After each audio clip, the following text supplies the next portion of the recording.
छत्रपती शिवाजी महाराज की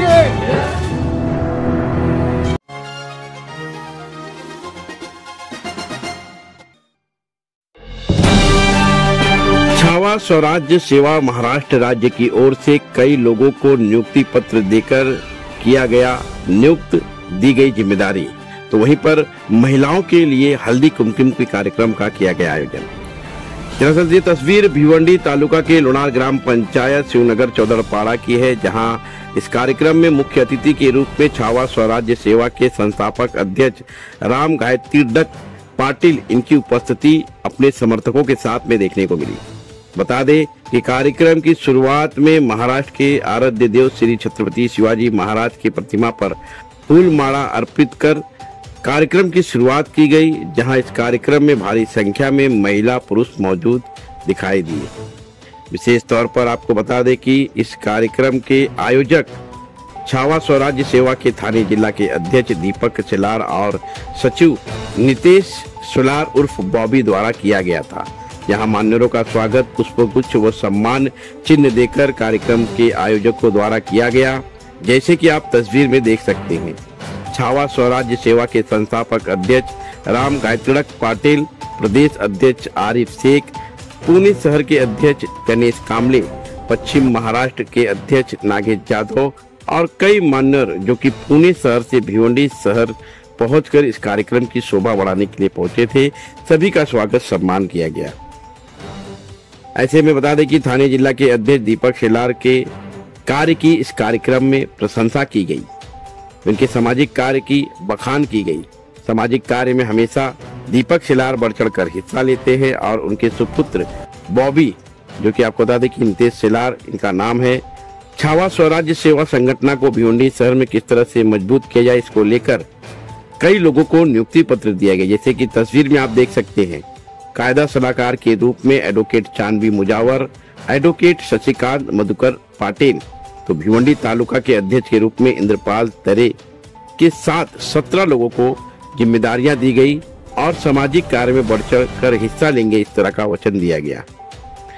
आपको बता दें कि नवनाथ पाटिल, नवनाथ चौधरी व अन्य कई दर्जनों महिलाओं को, पुरुषों को नियुक्ति पत्र दिया गया, जहां पर छत्रपति शिवाजी महाराज और संभाजी महाराज के जयकार के नारों के साथ में इस कार्यक्रम की शुरुआती दौर में शुरुआत की गई थी।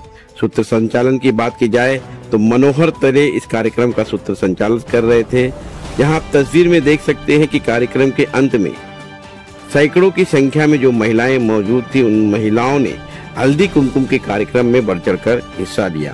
तो वहीं पर आए हुए मान्यवरों ने अपने विचार प्रकट करते हुए छावा स्वराज्य सेवा के थाने जिला के अध्यक्ष दीपक शेलार के सामाजिक कार्य की प्रशंसा की और क्या कुछ कहा, आइए सुनते हैं। आता छावा स्वराज्य सेना ही गेल्या 8 ते 9 वर्षापासून सामाजिक कार्य क्षेत्रामध्ये कार्यरत आहे। अन्यायाविरुद्ध वाचा फोडून न्याय देण्याचा कार्य ही संघटना करते। बहुजनांच्या न्याय व हक्कासाठी लढणारी आमची सामाजिक संघटना असून सर्व तळागाळातील सर्व व्यक्तींच्या अन्यायाला वाचा फोडून न्याय देण्याचं काम संघटना करत असते। हे करत असताना सर्व पक्षीय मित्र पक्षीय यांच्याशी जनहितार्थ कार्य करणारे काही पक्ष असतील समविचारी, अशा पक्षांना आम्ही कामासाठी दुजोरा देत असतो आणि त्यांचं पाठबळ घेऊन आम्ही लोकांचे प्रश्न सोडवायचं काम करत असतो। ज्या पद्धतीने बघायला गेलं तर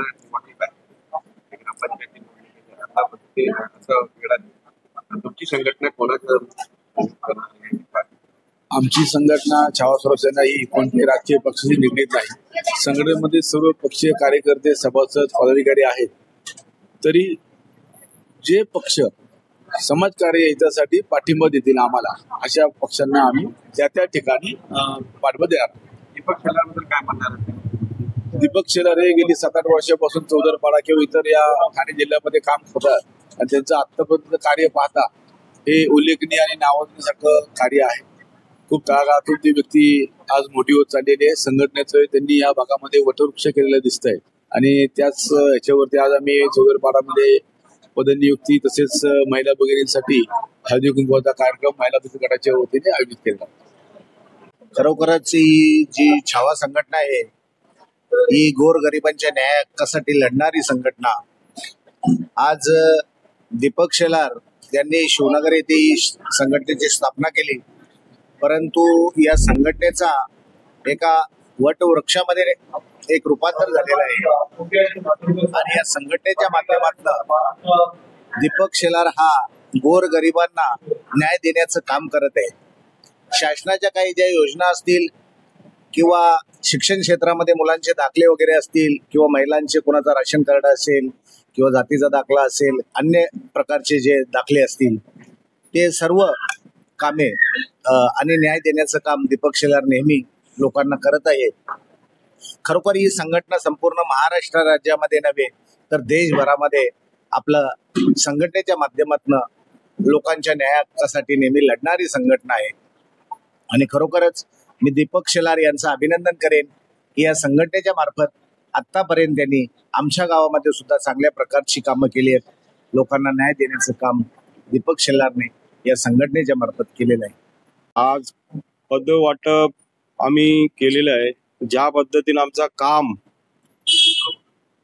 काम बघूनच पद वाटप लोकांनी पद घेतलेली आहेत, कारण आमचा कामच तसं आहे आणि असाच आम्हाला पाठिंबा देवा अशी आम्ही प्रत्येकाला पद घेणाऱ्यांना पण सुद्धा आमची विनंती असतं का तुम्ही जो काम संघटनाचा चांगल्या प्रकारे करावा, आमचे जेणेकरून खांद्याला खांदा लावून आम्ही पण काम तुमचा जेणेकरून पूर्ण याचं काम 100% करणार अशी नम्र.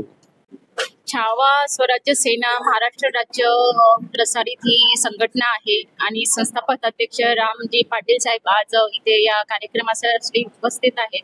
जिल्हा अध्यक्ष दीपक शेलारजी साहेब यांनी मला आज आमंत्रित केलं. या छावा स्वराज्य सेना संस्थेमध्ये आज मला ठाणे जिल्हा कायदेशीर सल्लागार म्हणून माझी पदनियुक्ती केली.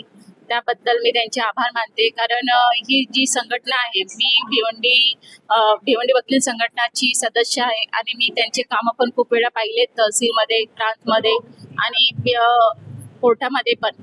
ते त्यांचे काही म्हणजे की इथले जे समस्या आहेत, इथले ज्या नागरिकांच्या समस्या आहेत त्या समस्या घेऊन येतात आणि मी त्या समस्यांना त्यांच्या ऐकलं. पण माझ्या मते की त्यांनी माझ्यासमोर खूप कामं केलेत. आता यांचा मुलगा आहे, तो पण खूप कामं घेऊन येतो, पण त्यांनी कधी म्हणजे कुठला मोबदला घेतला नाही. कारण मी त्यांच्या कामातनं एवढं सांगू शकते की त्यांचे कामं करून ते पोचपावतीची कधी अपेक्षा करत नाही. त्यांचं असं आहे की माझ्याकडनं ही कामं झाली पाहिजेत आणि हे यांच्या संस्थेचं मला काम खूप आवडलं आणि आज त्यांनी पदनियुक्तीसाठी आज मला बोलवलं. त्यासाठी मी या संस्थेमध्ये कायदेशीर सल्लागार म्हणून काम करते. तर त्यांनी बोलवल्याबद्दल मला त्यांचे मनपूर्वक आभार मानते.